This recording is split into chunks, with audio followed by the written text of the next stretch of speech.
So hello guys, welcome back to another Lord of Mysteries video. So today we are going to read chapter 7, which is called Call Sign. So in the last few chapters we read that Klein is summoned into a different world or something like that, and there are two more people there, and he introduces himself as the fool to them, and they are kind of scared of him. I don't know what's going on, but we are going to see something mystical, and I am waiting to see some fight scenes in this. Uh, yes, I am waiting to see that. So let's dive right into it. Chapter number 7, the call sign.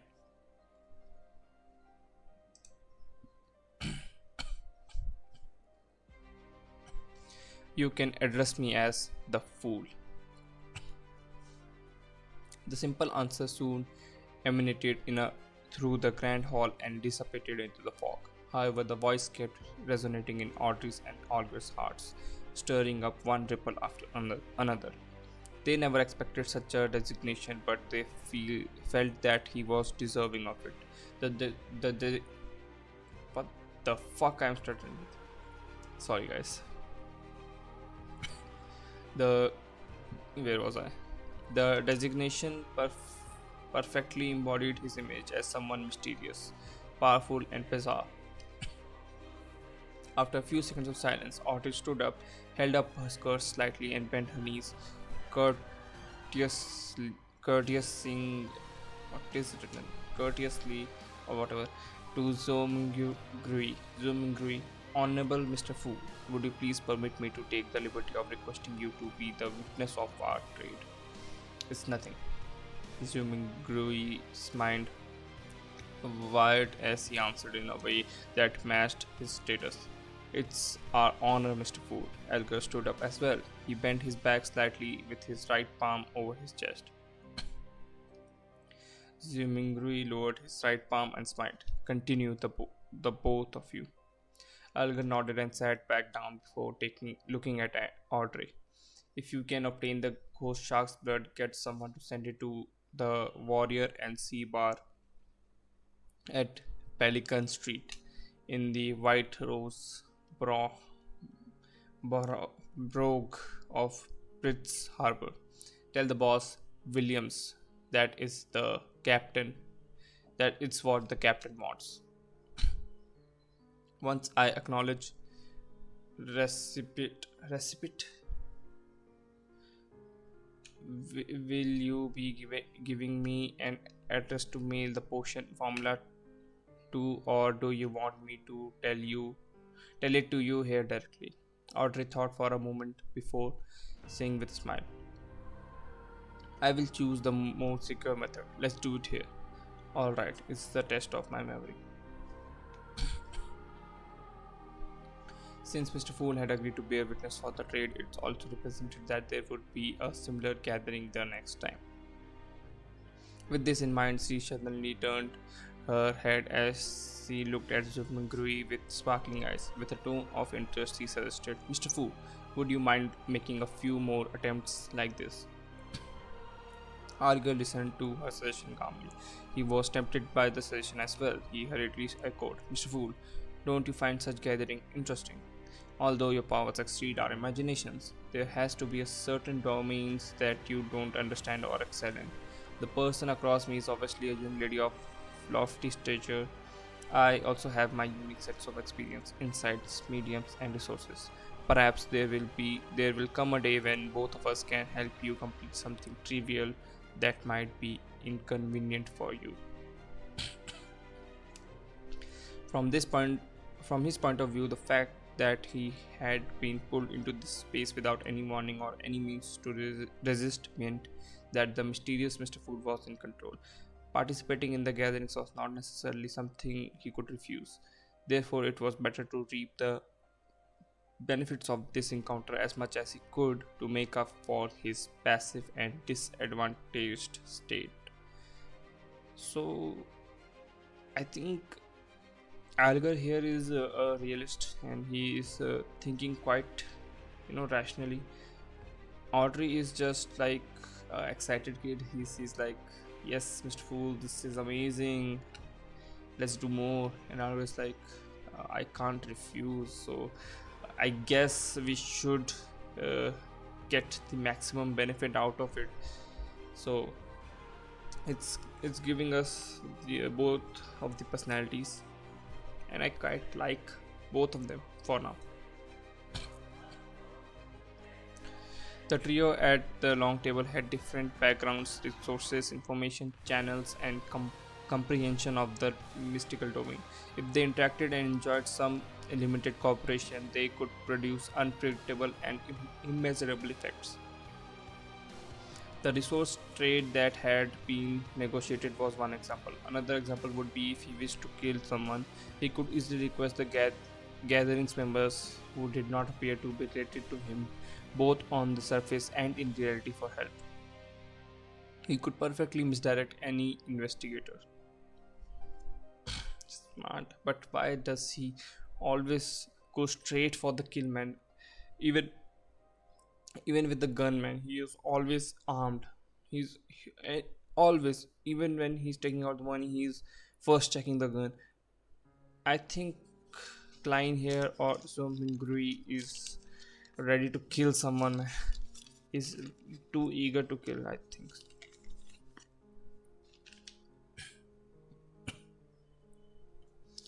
Okay. A young lady of lofty stature. Was my behavior and accent that obvious? Audrey stared blankly, mouth slightly agape, but she soon jolted back to her senses and nodded her head without any hesitation. Mr. Fool, I think it's a very good suggestion. As long as this gathering becomes regular, you can totally leave certain things that are inconvenient for you to us. Of course, it has to be something within our capabilities.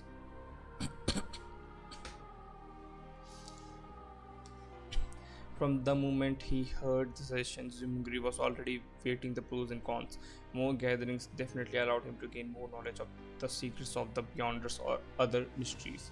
A boon for his transmigration pack. For example, it was likely that the potion formula would appear at the next gathering because of the spectators.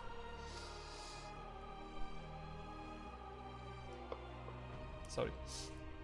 Similarly, the information he gained was bound to be helpful for his present life. However, more gatherings meant it was easier to expose himself. Indeed, regardless of the world, there is no such thing as a free lunch. Zooming Rui extended his right hand again, and as he rapped the side of the long table with his finger gently. Considering the fact that he was in control of the gathering summoning and dismissal, any threat of exposure was within the confines of his control. The pros clearly exceeded the cons, so Zomingui rapidly made a decision. He stopped his rapping as he smiled at the anticipative and perturbed gazes of the duo. I am a person who likes a fair and equal exchange. Your help will not go unrewarded. Every Monday at 3 in the afternoon, try your best to be alone. After I make a few more attempts and figure out certain things, perhaps you can apply for a leave of absence ahead of time. You will no longer need to worry about being inappropriate. You will no longer need to worry about being in inappropriate situations. That was a form of agreement to Olga's and Audrey's suggestion. Audrey had just turned 17, having been taken care of her entire life. She had the character of a young girl. Therefore, she could not help but clench her fist and gradually pump it front of her chest when she heard the fool's reply. Without waiting for Olga to say a word, Audrey said in excitement, her eyes glowing, "Then shall we give ourselves call signs? After all, we can't use our real names for conversation. Although I might not be able to deceive Mr. Fool regarding my true identity, the person opposite me poses some danger. I must not let him know who I am." Good idea, answered Zuminguri in a simple and relaxed manner. Otter's mind immediately began whirling as she aired her thoughts as they came to her. You are Mr. Fool, which is derived from the tarot cards. Then, as a fixed long term and secretive gathering, we should be uniform in our designations. Yes, I will also choose one from the tarot cards. Her tone slowly turned joyous. I decided my designation shall be justice. It was one of the 22 major arcane tarot cards. What about you, Mr.? Audrey cheekily smiled at her partner sitting across her. Olga frowned slightly before relaxing in it immediately. The Hanged Man. It was another major arcane card. Alright, then we can be considered as the founding members of the Tarot Club. Audrey was the first to blurt it out happily, only to look fearfully at the fog concealed Zuminguri. Zominguri. Will that be alright, Mr. Fool? Zominguri shook his head in amusement. You can decide on such trivial matters by yourself. Thank you. Audrey was clearly thrilled. Following that, she looked at Algar. Mr. Hankman, can you repeat the address once more? I'm afraid that my memories will fail me. No problem. Algar was very pleased with Audrey's seriousness as he repeated the address once more. After repeating it to herself silently thrice, Audrey said again in excitement, I heard that tarot cards were invented by Emperor Roosevelt as a game. In fact, doesn't it come equipped with the power to divine the future? No, most of the time divination stems from oneself. Everyone has something spiritual about themselves, allowing them to attune to the spiritual world and connect to information about themselves at an even higher level. However, ordinary folks are unable to notice this, much less to be able to interpret the signs they receive. This information will present itself with the help of divination tools. Let me raise a simple example. Dreams and dream interpreters. Algar took a glance at Zuminguri and sensing no response from him, he refuted Audrey's claim. Tarot cards are in fact such a tool. It uses more symbolism and more logical elements to help us in conveniently and accurately interpreting the signs. Although Zuminguri appeared indifferent, he was actually listening very carefully. It was only at this point that his empty head slowly became heavy as his head began to feel a throbbing pain. Got it. Audrey nodded in agreement. Following that, she emphasized, that's not what I meant. I'm not doubting the tarot cards, but I heard that Emperor Roosevelt had actually created another set of cards, secret and mysterious ones. They were paper cards which symbolized a particular unknown power. There were a total of 22 cards that he completed. Later on in life, he referenced them to create the 22 major arcane tarot cards which are used as a gaming tool. Was what I said wrong? Correct. Sorry, what was I said correct? At this point, I'm just inserting my own words into this. She looked at Zuminguri as though she was attempting to get an answer from the mysterious Mr. Fool.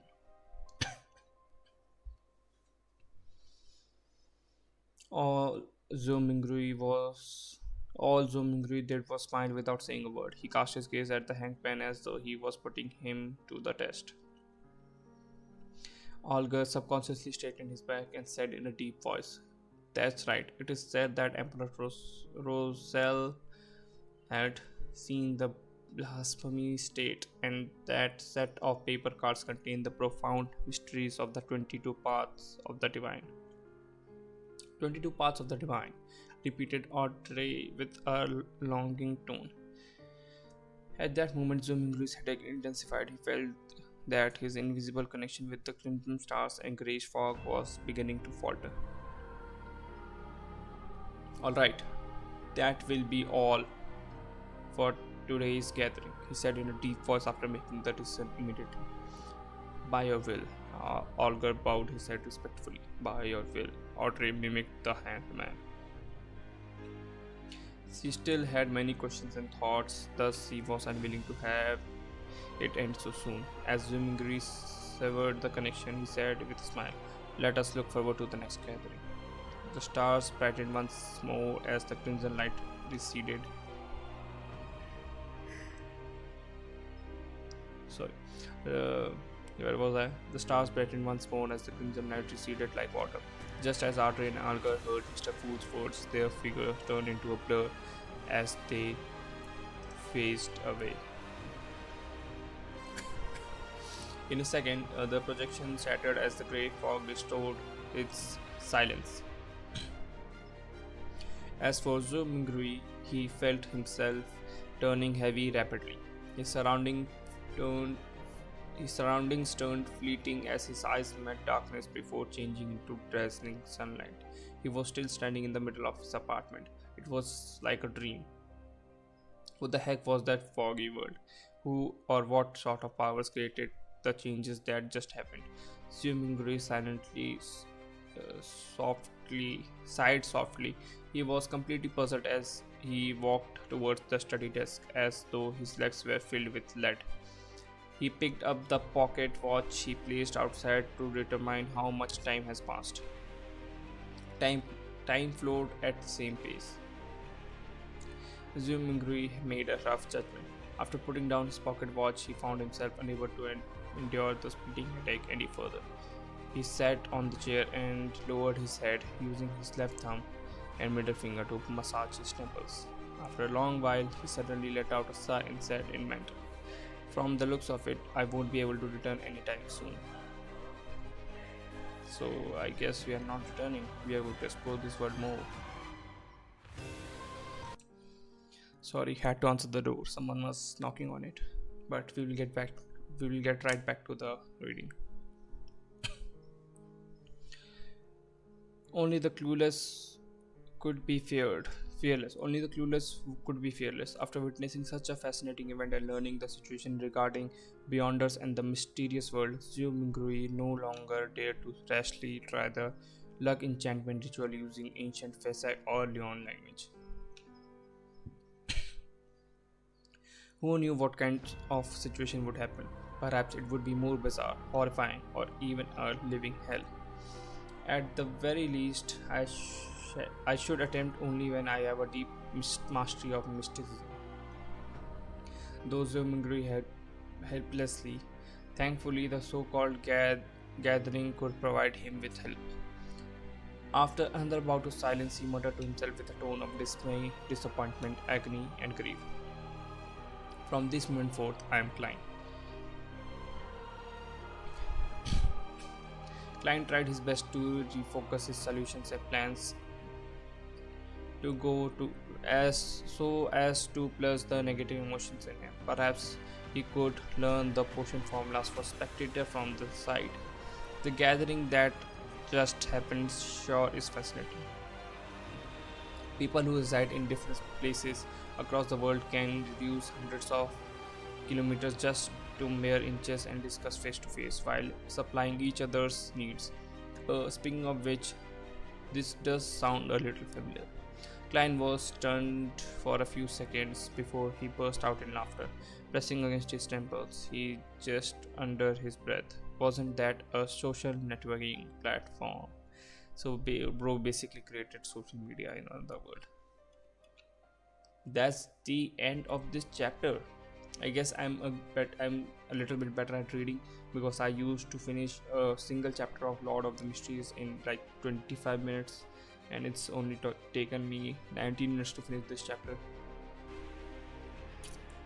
So my thoughts on this chapter are I think finally it is established that Zhu Minghui is now Klein. Before this, they were showing like Klein is a temporary thing and he is going to get over it very soon. But now it's established that Zhu Minghui is Klein for a very, very, very long time in the story. And I'm happy. And now I wonder how Klein is going to get more powerful into this divination or mysticism. and how he plans to go back to his old planet or old body. So if you like what you are watching, if you like this video, please like, share and subscribe so that you can watch more of these videos. There are also videos of Shadow Slave in my channel, you can go watch that, and I will see you in the next video. Take care and goodbye.